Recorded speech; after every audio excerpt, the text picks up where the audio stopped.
Alright, what's going on, FishAholics, and welcome back to another video. And it's been storming all morning out here in Montauk, and finally, right around noon right now, it's kind of simmered off a little bit, but we still got some nice overcast, cloudy skies, which I love for striper fishing. We're going to try and catch some stripers along this rocky shoreline here. And the tide is up. I think we got some bait pushed up, so there's an opportunity we might be able to catch some blues and some albies. So we're gonna start it off probably throwing some topwater plugs on my light tackle inshore setup here, but we might slow it down and throw some of my surf candies and use the fly rod and just see what happens. We're gonna start the day off here. Don't really know where we're gonna end up, but that's the best part about it. So let's just keep going until we find them. All right, we're gonna start off with the Smackin It Junior. Water's nice and clear, clean water. It's nice and high. Looks like we got a little bit of bait here, not a lot of bait, but hopefully we just got some bass hanging out here, looking for an easy meal. I was here a couple days ago, and I was throwing, some big plugs, looking for big bluefish, and I found stripers here, so that's why I'm back. And I'm back here with like some more fun tackle, better tackle. I was here with my heavy rod, trying to cast as far as I could out, looking for something big, but there was only, small keepers, the schoolie fish, right along the rocks, and they were crushing the pencil and they were crushing the Smackin It.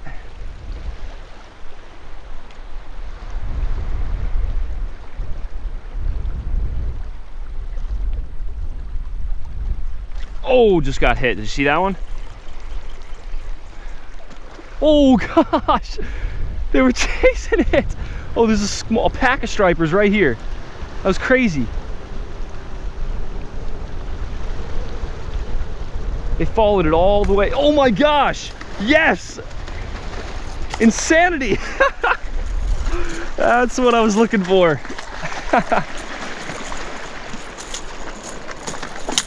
Oh my gosh. Bad side about catching them so close to the shoreline. They have no time to tire out. Look at that one. Not a giant, but nice hefty schoolie on a little Smackin It. All right, let's catch one more like that. And then I think we're gonna have to bust out the fly rod. Oh my gosh. Oh my gosh. Ooh, look at all this bait right here. Look at all that bait. Kind of looked like mullet. But that's why these stripers are here. The bait was actually kind of like the same size as this Smackin It too. All right, we're gonna put the popper down for a bit. And it seems like when they're hanging around in packs, these stripers, they're definitely a lot more prone to hitting the popper or a plug on topwater or a bigger presentation. But since we're not getting any more bites on that, maybe there's some just roaming around. That's where you're gonna have to try and match the hatch. That's where the fly comes in handy. You saw how close I caught that fish on the topwater plug, so don't really need to get it out that far.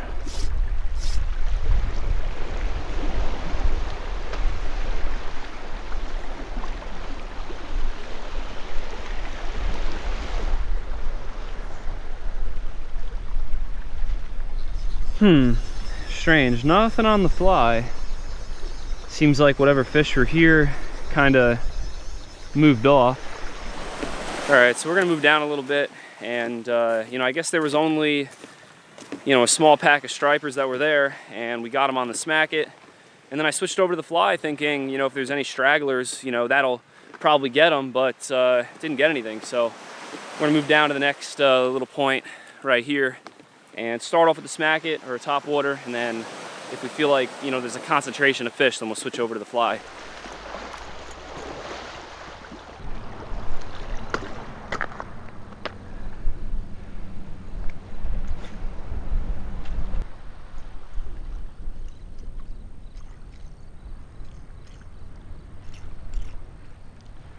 All right, well, 20 minutes here and not even one swirl or smack on the Smackin It.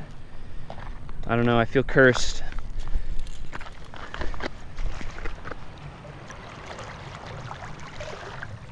I can't believe it. Nothing. You know, I worked up and down here with Smack It, and it's funny how it works that way sometimes. You know, you hit your first spot, a couple casts, bam, you start catching fish, or you got a fish, and then nothing. So I think what we're gonna do is go back to that first spot, give it like another 15-20 minutes, and if we don't get anything, we'll leave. If we do, you know, catch some fish, then we'll stay a little bit longer, and then, you know, wait until the bite dies, and then we'll probably go somewhere else anyway.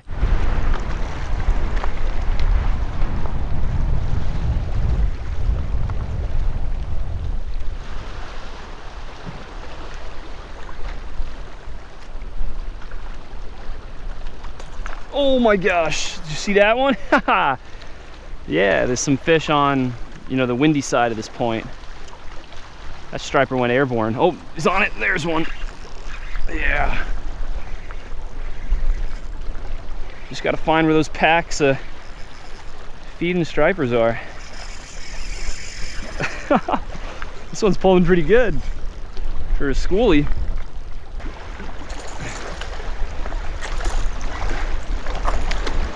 A little bit bigger size schoolie right there, probably like 26, 27 inches.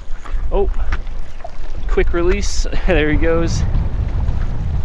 Yeah, well, we experienced, you know, the best part about it, and then we didn't have to bother unhooking them.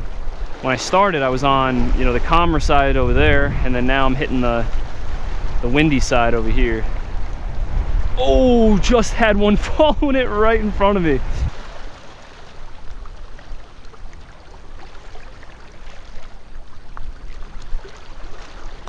There he is. Boom, baby. Gotta love it when they hit it like that.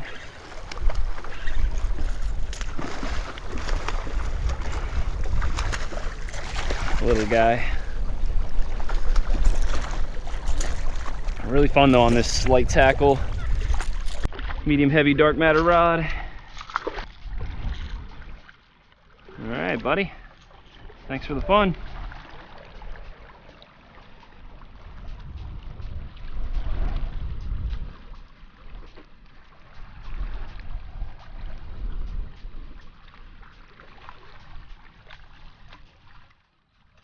Oh my gosh, did you see that? That was insane. I was ripping it across the surface, trying to get a really fast reaction strike, and we got it. You know, still fun even though they're small.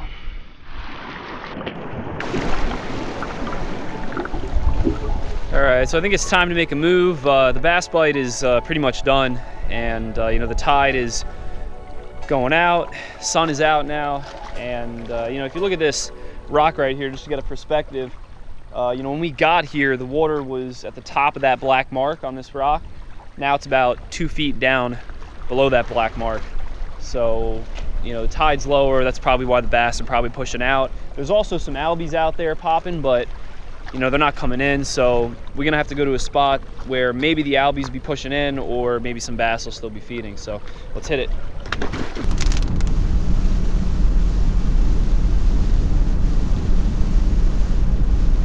All right, so we just left that spot like right on time because it's starting to downpour, and I guess we're gonna still head to our second spot. And you know, that's the good thing about Montauk. It could be raining on one side of the island, and then the other side, it's not raining at all.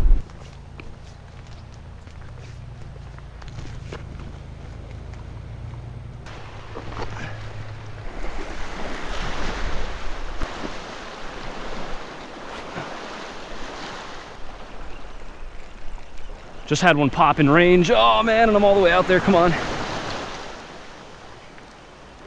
Gotta be ready for these when they come closer.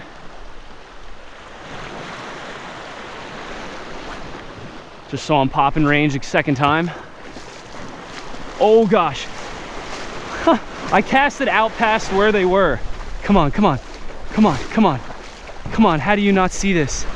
Come on. Oh my gosh. Are you kidding me? No, come on. Oh, they're jumping out of the water. This would happen to me. They popped up closer than where I casted. Ah, man, we had our chance. We're gonna have to wait until they come back in range again. Oh man, there's a big seal that just popped up right there. Are you kidding me? All right, so I think we're gonna get out of here and go to one more spot. We waited for about 15-20 more minutes where we saw those albies popping in close, but they didn't return. You know, we had probably like 2 or 3 good casts in there with an opportunity to maybe hook up. And then a seal swam by, and then it seemed like all the albies that were, you know, popping near and far kind of just vanished.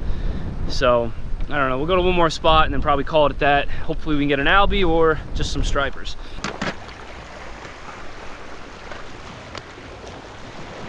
All right, we're in a good position. If any albies pop up right in front of us, we're gonna get them with the egg float and the surf candy. All right, so there's not a lot of albies here popping around, but there's a little bit of peanut bunker here. So I'm gonna try and snag one, and then I got my egg float, and I attached a bare hook, and there's stripers busting on this peanut bunker. So we're gonna try and live line one of these baby peanut bunker and connect with a striper. Look at that, bass on peanuts. Look at that, look at that, look at that. All right, that's what we were looking for. We're gonna take off our Hoagie epoxy, clip on our egg float with our little peanut bunker, and cast them out there. Try and catch a bass. Oh gosh, and he fell off. So you see these bass are being really selective and only keying in on that little peanut bunker. That's why I had to do this. And if we're lucky, that wood float will go under and we'll catch a bass. They're not big bass, but I just want to get one to see if I can get one.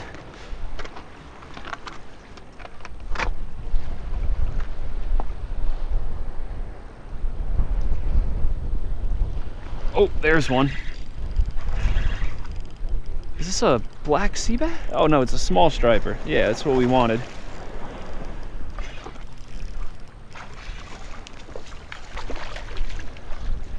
There we go.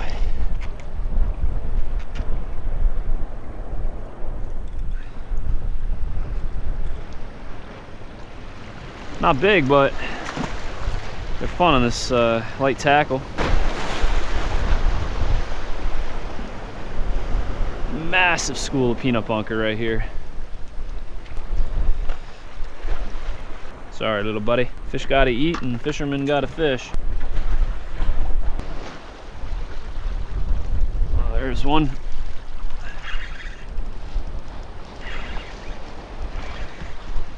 Just like fishing for bluegills in a pond. Love it.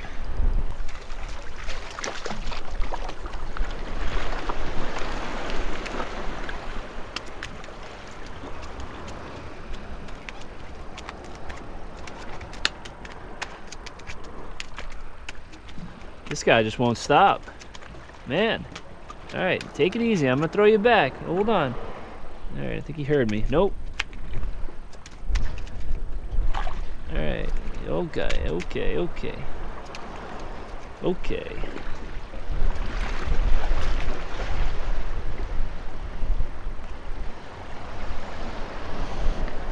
All right, see you later, champ. All right, FishAholic, so I think that's about a wrap for this video. It was an interesting day. It started off with topwater bass. You know, tried to catch some albies, but failed, and ending the day live lining peanut bunker for some schoolies. So that was kind of a little twist towards the end of the day. But yeah, if you want to know what kind of tackle and equipment I was using, just check that out in the description.